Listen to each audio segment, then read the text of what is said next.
ko lang mabigyan ng pagkakataon maging presidente ng Pilipinas. Bitit pa ako sa ginawa ni Tatay Digong, kulang pa yun. Kasi bakit kulang? Nung dati, nagmamaniho ako, nung panahon ni Tatay Digong, kahit bukas yung pinto ng jeep, yung cellphone ko nandyan sa gilid ko, pagising ko, makatulog ko, pagising ko, nandyan pa rin. Pero ngayon, simula nung si BBM na namuno sa Pilipinas, anong nangyari? Recorded yan. 2 cellphone ko. May police blotter ako sa Parañaque Police Station. Pagising ko, wala ng cellphone ko. Kaya, ganun kasakit. Tapos, ang sobra pang pahirap sa amin. Kasi isa akong TNBS driver. At saka, pag nag-process ka ngayon ng PA o may mga transaksyon ka sa LTO at saka LTFRB, makikita nyo lantaran yung sasalubong sa inyo. Sasalubungin kayo yung mga maliliit na buhaya sa labas kasi sila may koneksyon sa loob. So ibig sabihin yung mga buhaya sa labas, pinapakain nila yung pira natin, yung pira namin doon sa mga buhaya na mga malalaking buhaya na nasa loob. Kaya ako, reality to. Yung sinasabi ko dito, pinaglaanan ko ng panahon. Kaya ako mananawagan sa lahat ng mga driver sa buong Pilipinas o sa buong mundo, sa lahat ng Pilipino na may hawak na professional driver's license o non-professional driver's license. Ako'y mula sa puso, nagpapasalamat ako kay Tatay Digong kasi bakit ako bilib sa kanya. Nung sinabi niya na yung driver's license, gawin ko yung 5 years, na-implement agad, naging 10 years pa pag wala kayong violation. Kaya ganun ko siya kaidol dahil sobrang effective siya sa tungkulin niya bilang isang Pangulo ng Republika ng Pilipinas. Kaya sobrang sakit. Isipin nyo, yung passport, sinabi niya, gawin kong 10 years, may passport din ako. So, pag sinabi niya na gawing 10 years, nangyayari agad, naging 10 years. So, pag nag-renew kasi malaking luwag yan sa atin ng mga Pilipino. Pag ikaw pumunta, mag-renew every 3 years ng driver's license, ang haba ng pila. So napakaluwag. So ganun. So ilang milyon ang may hawak na driver's license sa buong Pilipinas.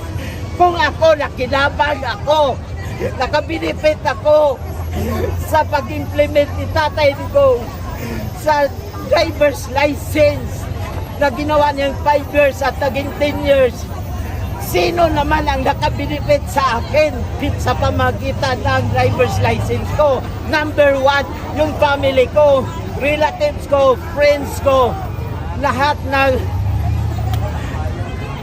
nakikinabang sa akin, nakakatulong yan sa pamagitan doon sa mga benepisyo na direkta kong natanggap mula sa pag-implement at sa isang verbal na sinasabi lang ni Tatay Digong, verbal instruction na yung mga driver's license gawing 5 years tapos maging 10 years pag walang violation. Napakaluwag yan sa aming mga driver. Kaya ako sa lahat ng driver sa buong Pilipinas, manawagan ako, suportahan natin si VP Sara Duterte. Kasi kahit evaluatin natin sa lahat ng politiko sa buong Pilipinas, wala na tayong ibang mapagkatiwalaan, kundi Duterte lang talaga. Kasi ako, lahat hindi ako nagsasalita ngayon dito, na lagi na akong nagsasalita. First time ko to pumunta dito.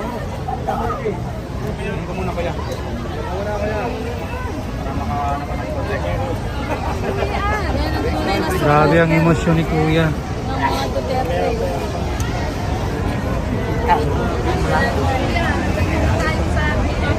Para makarating yan sa TV5.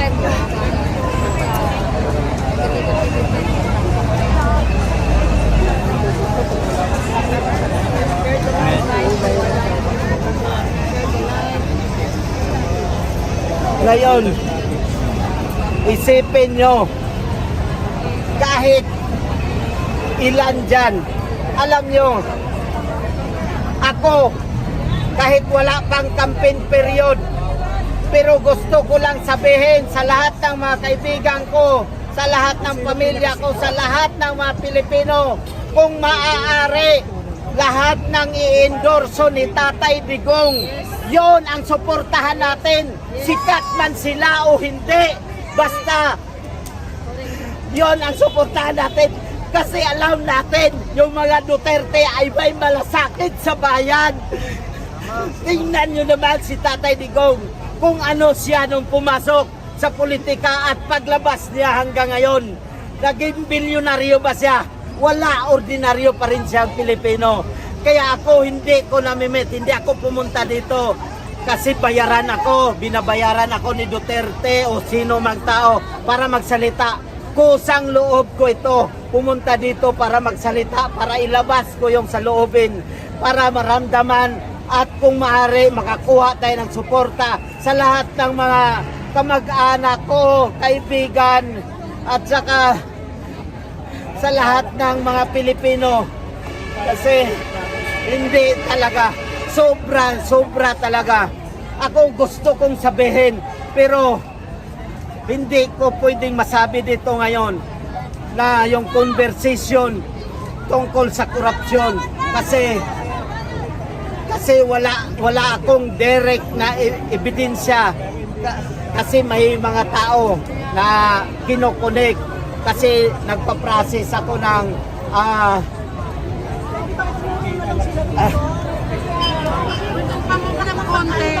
dahil isa akong TNBS driver, nagpa-process ako ng provisional authority sa LTFRB.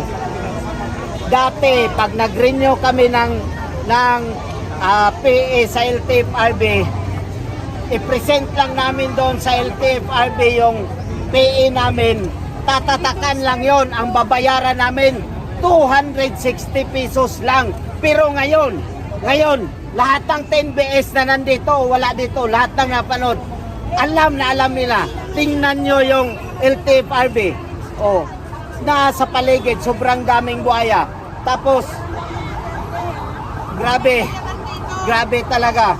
Kaya, sobrang dami ko sanang sasabihin. Pero yung iba nakalimutan ko dahil emosyonal na ako.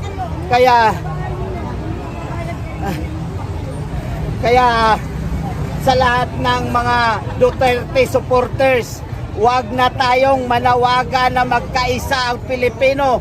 Dahil kailanman, simula nung maliit ako, panawagan na yan, yung mga nanawagan na magkaisa, namatay na. Pero nagkaisa ba tayo? Wala. So kailangan lang ang majority. So kailangan lahat ng mga Duterte supporters o lahat ng gustong pagbabago, pumunta kayo dito at ipakita natin ang ating suporta kay Vice President Sara Duterte. Kasi isipin nyo, lahat ng halatang-halata yung Kongreso mag-imbestiga sa kanya. Bakit? Hindi ako abogado, ordinaryong Pilipino lang ako.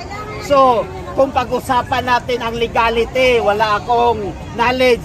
Pero yung nakikita lang natin on screen na grabe yung panggigipit sa kay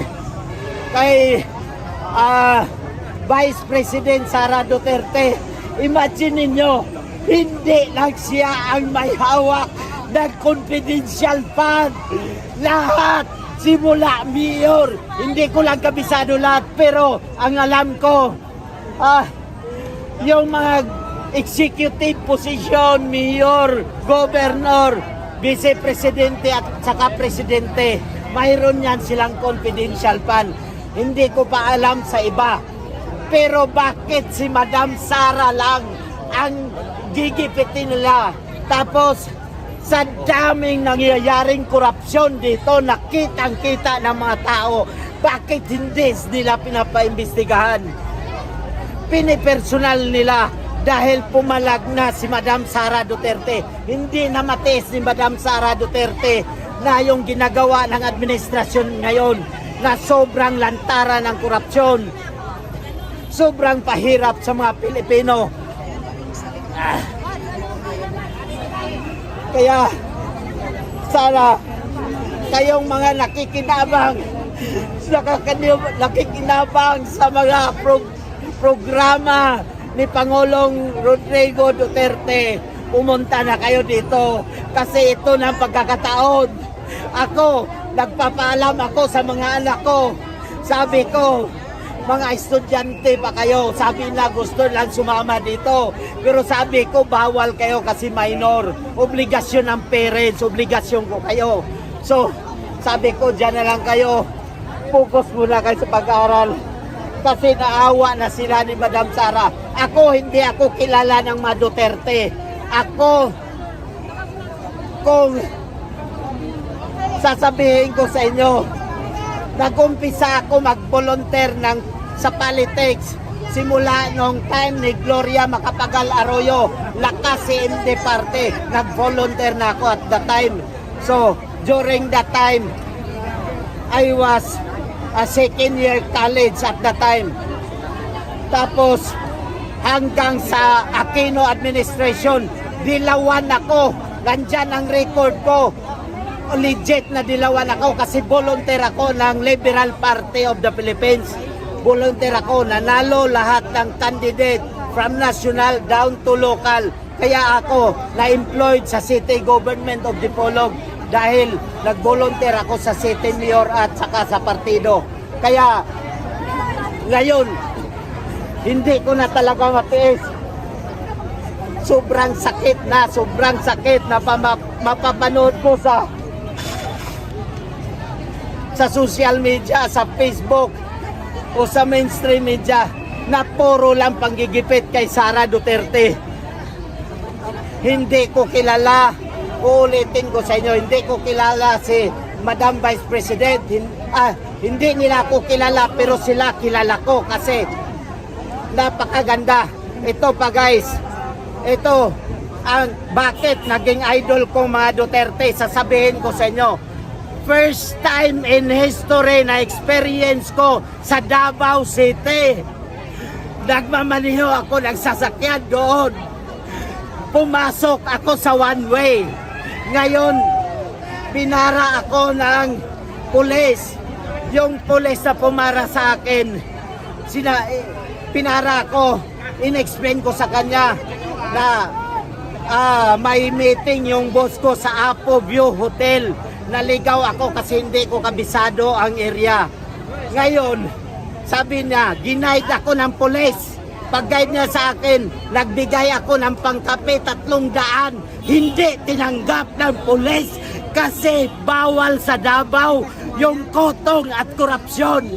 Doon ako napapabilib kasi sabi ng pulis, hindi niya ipagpalit yung profesyon niya at trabaho niya para sa pira lang.